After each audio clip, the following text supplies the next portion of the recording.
কুয়েতে প্রাতিষ্ঠানিক ডিগ্রি নেই এমন 60 বয়সী অভিবাসীদের রেসিডেন্সি নবায়নে কঠোর নিয়ম চালু করেছিল দেশটির সরকার। 2021 সালের শুরু থেকে এই আইন কার্যকর হওয়ার ফলে 60 বছরের বেশি বয়স্ক নন ডিগ্রিধারী অনেক প্রবাসী স্বাস্থ্য বীমা এবং সরকারি ফি সহ প্রতি বছরে প্রায় 800 দিনার পরিশোধ করে দেশটিতে অবস্থান করছেন, যা বাংলাদেশি মুদ্রায় 3 লাখ টাকার বেশি।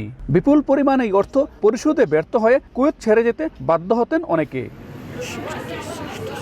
দীর্ঘদিন পর 60 প্রবাসীদের জন্য সুখবর দিয়েছে কুয়েতের উপপ্রধানমন্ত্রী শেখ ফাহাদ ইউসুফ সৌদ আল সাবা। তিনি বলেন, এমন অভিবাসী আছেন যারা কুয়েতে জন্মগ্রহণ করেছেন, দীর্ঘদিন সততা ও নিষ্ঠার সাথে কুয়েতের সেবা করেছেন। তাদের কৃতজ্ঞতা হিসেবে রেসিডেন্সি নবায়ন ফি কমানোর উদ্যোগ নিয়েছে কুয়েত সরকার। চাকরি করে জমায় 900 দিনার জোগাড় করতে মানুষের অনেক কষ্ট হয়েছিল, কিন্তু এটা ভুল হয়েছে আগে, কিন্তু এখন আলহামদুলিল্লাহ কুয়েত সরকার এটা শিথিল করছে।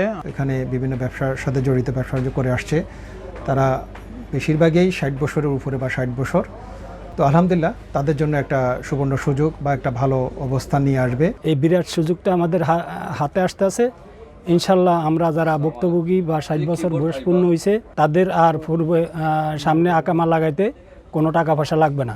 পাবলিক অথরিটি ফর সিভিল ইনফরমেশনের তথ্য মতে কুয়েতে বর্তমানে বিভিন্ন দেশের 60 অভিবাসীদের সংখ্যা 1,23,000। এর মধ্যে ডিগ্রিধারী অভিবাসীর সংখ্যা প্রায় 41,000।